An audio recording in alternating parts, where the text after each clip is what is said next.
Hey guys, Matt here with Crypto Blick. Hope you're having a fantastic day today. Today I'm going to show you how to set up your mini Doge miner here, but then also I'll give you some insight in terms of what I've discovered over the last 7 weeks of mining Doge and Litecoin on this bad boy. So if that sounds good to you, let's hop to it and let's make it happen.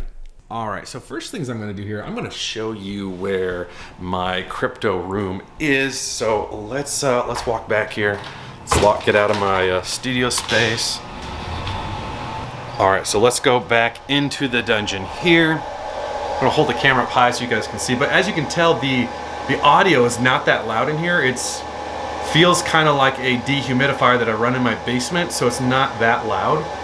Especially when I only had 2 going at one time, it was very quiet. So that is the beauty of these ASICs. I've got 3 up top here, 2 more down low, and then I've also got a temperature gauge that allows me to know what the temperature is in the room at any given time. So let's get closer here. So as you can see, it's letting me know that's 79 degrees here in the room. The low was 77, high was 82. And you can also see, so there is the Bitmain power supply. You've got my 2 miners here. They're connected via Ethernet. I've got 3 more miners here as well as the Bitmain power supply as well there. And I also have my Ethernet splitter to where you can connect all your miners to, and then that then comes down to my outlet down there, which is very hard to see because it's so dark, but it is down there. Another aspect I wanted to let you guys know about on these ASIC miners is there is not a power switch on the miner, so you can't turn it off and on by itself. You actually have to plug and unplug it. So what I did, not only to protect the miners, but also to make it a whole lot easier if I had to switch things off and on, I went ahead and bought a surge protector here to where I can turn it off and on myself. It connects everything, my splitter, my power supply, the miners, everything goes right through here, through this surge protector. So even if there's a lightning strike, I know that my miners are protected that way. So I wanted to give you guys an idea of what it sounds like here in the room when it's quiet, when nothing's on, and then let me turn it on here. You're gonna notice, by the way, these power supplies, they rev up super high, super fast, they get really loud, and then they throttle back down. I flipped out thinking that I had a bad power supply, and then I realized I just need to let it stay on for a bit, and then it will slow down to the appropriate speed. So let's go ahead and turn this on here.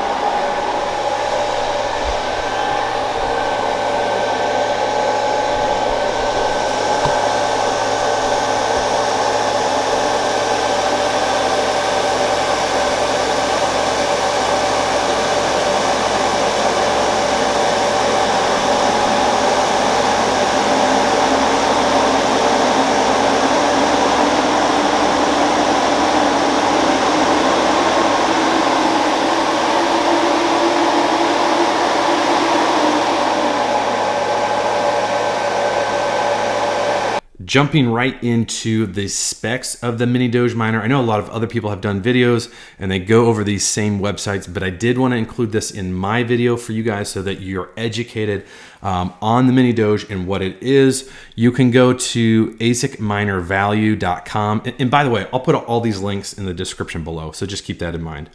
So if you go here, it shows you the profitability over time, and where you'll have in terms of an income based on Doge and Litecoin. It's telling you right now roughly your income per day is $3.18.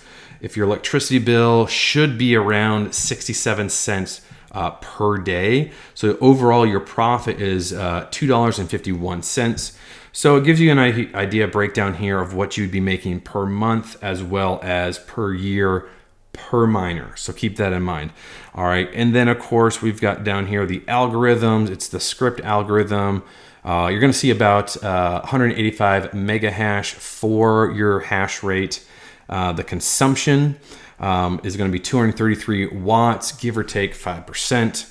And so the one thing I've noticed, and I'll show you guys this on my F2 Pool app, but it constantly fluctuates. So it's not always the 185 mega hash. I've seen it go anywhere from down as low as 142, as high as like 210, 215. But overall, the average, it stays right around 185. So you do the math, the average is about 185. And then if you want to scroll on down, you can see more information on the specifications here. One thing to notice here is the noise level here is 35 dB. That is it's not very loud. So like I said, it's as loud as my dehumidifier that I have in my basement, or actually less. When I only had 2 of them going, it was actually even quieter than my dehumidifier. So that's why people do like these miners, because they're not that loud. And of course, it lets you know about mineable coins and mining pools, where to buy. I'm going to tell you right now, the best place to buy is on Gold Shell's website. Now, they don't release them constantly. They're usually out of stock, so that is a hard aspect in terms of if you really want to get into these miners right away, you may have to wait, or you can go out and purchase them for several $100s more from some of these other websites like ASIC Marketplace or Miner Bros. That is something to keep in mind. They charge anywhere from $500 to $600 more per miner, and so if you're willing to pay that extra bit, that's fine, go ahead. But if I were you, I would wait and get it from Gold Shell here. It's right around $700 per miner at the time of recording this video, I should say. So anyways, so that's a basic overview. You can look that up as well, get some insight in terms of the ASIC miner. But then, of course, if you go to Gold Shell's own website, they're going to give you some information here. That you got a tutorial that you can pull up and look at. They're going to give the same kind of specs here as you'd see on the last website.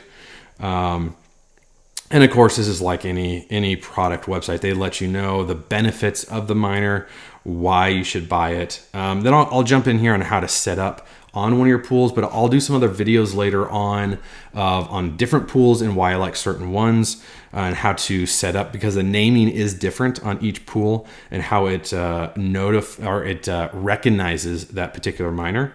But this is just basics here on why you should buy it. Of course, they want you to buy their products. You click on buy it, and you're going to notice that there is no miner right now available. They have the HS box, the LB box, but they do not have the minidoge miner box available currently as I'm recording this video. Go to the link, and you may see that by the time you watch this video, it actually may be available for purchase. But this is the main website, the product site for Gold Shell. You can find more information there on the minidoge miner. Moving on here. So I also like to give you guys just a basic overview of the information on CoinMarketCap. This is a great place to go to get some in-depth knowledge, not only of Doge, but in Litecoin as well. But also you can find the market value over time. Right now I'm showing this price point over the last year, and you can see it jumped basically almost to, it says 68 cents per coin. I thought it went up to about 74, but this is what's shown here right now. And then of course currently you can see that we are sitting at 30 cents right now and some change per Doge. And if you want to understand more of the trading volume, the market cap, you've got, it's number 8 in the rank of cryptocurrencies right now. You've got market cap down here, also the fully diluted market cap. Anyways, there's a lot of information here. And actually, I think down here, yeah, these are the markets where you can go and buy and sell and trade Doge. So if you want to do that, go right ahead. But I always like to go to CoinMarketCap because it gives a lot of information on a particular cryptocurrency. Go there if you'd like to know more about Doge or even Litecoin. So once you get your box in the mail, you're going to open it up, and it's going to contain your mini Doge miner here. But then it's also going to have a get started tutorial card here that shows you in English or in, I believe that would be Chinese, instructions on how to set up your mini Doge miner. It's really easy. You can still pull it up if you're curious.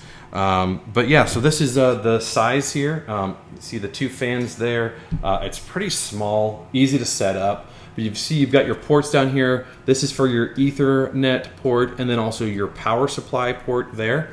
And I did not buy this miner with the power supply. I bought a different power supply because I wanted to connect several miners together and I'll show you guys here in a second. I'll link it in the description as well on what particular power supply I got.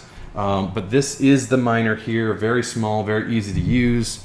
And then I'll show you, let me move this aside here, the power supply. So this is the Bitmain power supply here. It has 10 different cables to plug into. Let's say you did have 10 miners you want to plug into, but these typically are used for larger ASIC miners that you have to use all 10 or 6 of these cables to plug in to power a particular miner on because it draws so much power.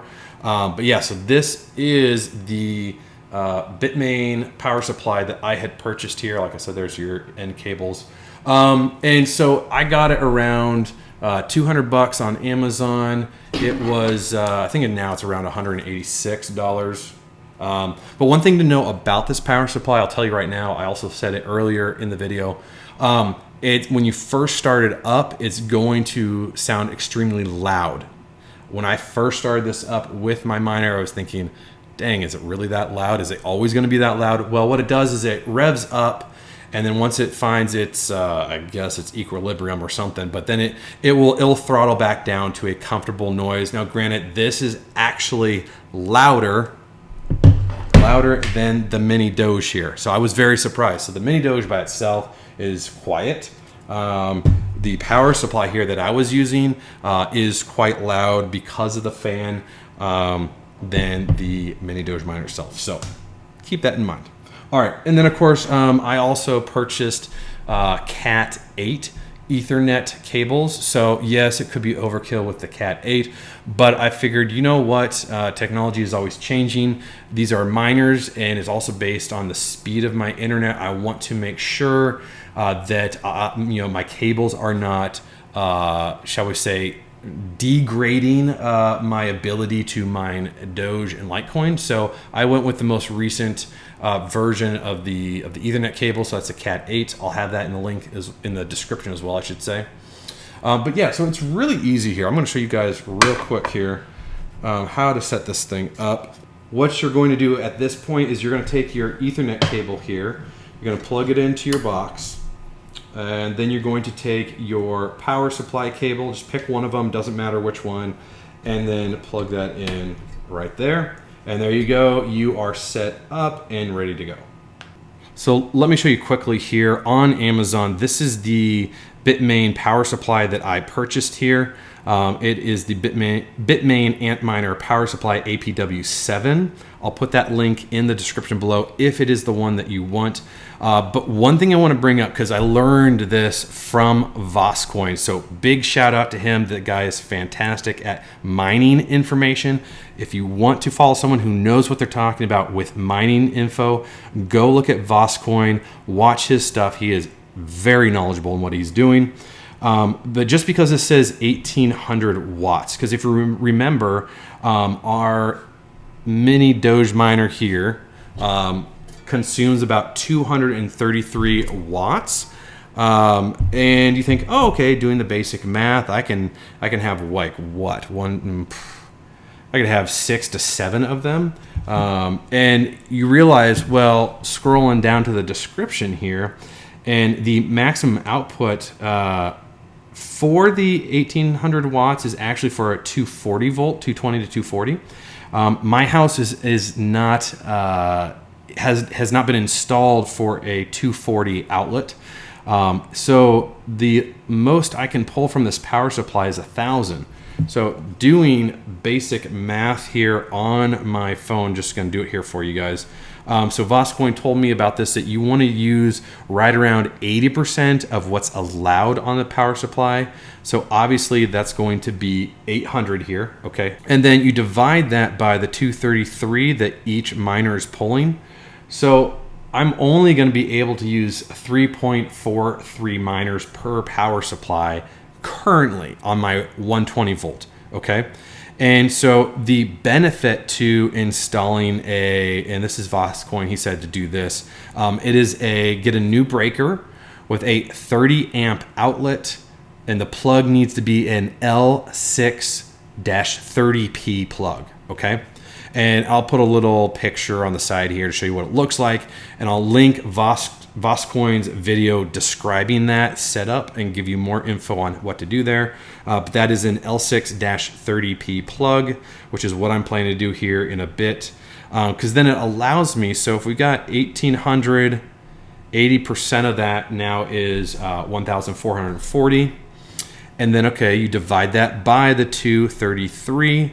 So now I can have just over 6 miners on one power supply. So that allows me to put all 5 on one power supply, and then I could even get another one if I wanted it to, so that I can use one power supply, and that second power supply that I have, I can use that for any other type of crypto miner that I may get down the road.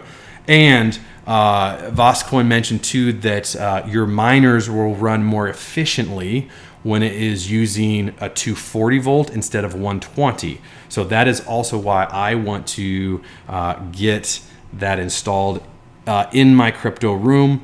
Quotes I was seeing anywhere from like $350 to $500 to make that happen. Obviously, call your own electrician, have them come out and quote you on what that would be. But that should be right around that price point to get that new plug installed. But then, of course, there's other cables that I'm not going to show you right now to be able to utilize a 240 outlet. But Voscoin's video, he describes it. It's fantastic. All right, jumping on over here. So I just got a couple more power cords here, as well as a 2-pack, just because I wanted heavy-duty ones for what I'm doing. Because here's my thinking too as well. I don't want to have cheap products. I don't want to use cheap cables that it may in the end cause a fire, or it may cause some outages. Say I'm on a trip. I want everything to work properly. So that's why I buy correct products, but also more expensive products, because I want everything to last. I don't want any fires to happen, but I also want everything to be maintained well and work as they should. Okay, so I got these cables as well. And then here is the Cat 8 Ethernet cables that I got here. It is a 2-pack, 6 foot each. I did not want to have overly long cables. While I feel like my setup is still a little disjointed, I also did not like having cables strung out all over the place. So I did not want to get 10 foot or 12 foot or 20 foot, things like that. I want to keep things nice and clean and organized with my setup. And so these are what I got. They're also they're a flat wire instead of a round wire. So it helps me to lay the cables in a more confined space. I can stack them as well. But these are the Cat 8 Ethernet cables that I got for my system. And then lastly here, so what you can do is you can actually send an Ethernet cable from your miners all the way to your router. And I figured, why do that if I can send the power through my power lines or my electrical lines in my house? Voscoin told me about this as well, and it has worked like a charm. So I went and purchased the TP-Link Powerline Ethernet Adapter Starter Kit. It allows for the AV 1000 gigabit port. And there's more information here in terms of how fast it can be. But I have had no issues with this TP-Link Powerline adapter. It's fantastic. I'll show some videos here as I'm talking about this. But this product has been fantastic for being able to send my internet or actually send the network information across from the router to the miners and back. It makes it a whole lot easier to just set the adapter in the crypto room, and then also set the other end of the adapter in my main room where my router is at. That way I don't have to worry about having a wire strung across the house to connect everything up. So I highly recommend buying this adapter here if you are setting up your miners, and then you can just set the miners wherever you want. And as long as the electrical lines connect to the same line that your router is on, you'll be golden. And you can test that out yourself. And moving right along here, so some of the miner issues, no pun intended here, that I experienced in the last 7 weeks when using these mini Doge miners. I do notice occasionally they will shut off, and it's not every one. I've had, one that's being a rascal. I've got a second one that once in a while will shut off. And then I had a third one that I think is only shut off once in the whole time I've had it. And then of course the other two are perfectly fine. They've never shut off. So just keep that in mind. That is something that you have to, watch out for, that you have to maintain. And it's a matter of unplugging it, plugging the power back in, and it resets and you're perfectly fine. But that is something I wanted to let you know in case you were thinking about buying these, is that it is plug and play, but you do have to maintain them a little bit. You do have to watch them a little bit. So you can't just, let's say rent a warehouse out in a completely different state, run your miners, and then never come back. You will have to maintain them and make sure that they're running correctly. That is nice that, I have on my phone on the F2 Pool app, it does notify me if I've had a miner that has gone down. And I just go back down into the room and I unplug, plug it back in, and it's good. But that is something I did want you to be aware of. Most people I'm seeing on these YouTube videos are not talking about how they do shut off once in a while. I think usually it's because they really haven't been running them that long. But I did want you to be aware. The other aspect I am curious to see what happens is once I do get a 240 voltage and that plug put in place, I imagine my efficiency will be better. And so that my miners won't shut off as much as they have been. And by the way, when I say shut off, I'm like, maybe it happens once every 2 to 3 weeks. So it's not happening every day. It's not happening every day. And then crap, I have to go down every morning and plug it out, plug it back in. It's on a rare occasion. So keep that in mind. But it's something I don't want to have to deal with. I want to just set it and forget it and just make sure that I'm getting that crypto on a daily basis. But I did want you guys to be aware of that aspect. Point number 2 in this section here would be your temperature in your room. So that's why I have a gauge in my room. So I want to make sure that my room is not getting too hot, because it will put a stress on the miners and the power supplies. So I want to make sure that room is as cool as possible. I have an AC vent that goes directly into that room. That does help, but that is something that you want to watch. You want to make sure that your miners are not overheating, because they are limited in how cold and how hot they can get. So as most people understand and do realize, the cooler the room, the more efficient your miners will be. So just watch out for that. Lastly here, import duty tax is something you're going to want to watch out for. My first batch that I got 2 miners, and of course it was under that $1,600 threshold, and I didn't have to pay any tax. But the second batch that I bought, I got 3 miners, and the value was above $1,600, and so I had to pay that tax, and that came out to $269.23. Ouch. I was not expecting that, and so I just want you guys to be aware, if you do buy 3 or more miners, it's going to come out and you're going to have to pay that import duty tax. DHL will not send you your miners until you pay that and it passes customs. So just keep that in mind. Add that into your ROI, that you do want to factor in that expense before you've paid off your miners completely. So I did want you to be aware of that. That was something that caught me off guard that I just wasn't expecting. I know there's VAT tax, there's import duty taxes, but I didn't think I would have to pay it on 3 miners, but I ended up having to. So just be aware of that. It's a small thing, but no one else is talking about them having to pay import duty tax. I want you to be aware so you're informed before you go and buy your miners. And that is how you set up a mini Doge miner so that you can mine Litecoin as well as Doge. So if you guys have any questions, feel free to leave them in the comment section below. I'd be more than happy to address any of your questions and concerns that you may have. I'll do my best to respond in a timely manner. And if you found this video of any value to you, if you found it helpful, as always, like the video, subscribe to the channel, and make sure to share it with your friends and family. Because the more you share, the more I can provide valuable content to others just like yourself. Well, guys, have an awesome day. I'm going to enjoy the rest of this beautiful day outside, and I'm going to get away from the computer and go out and get outside. Enjoy that fresh air and have an awesome day.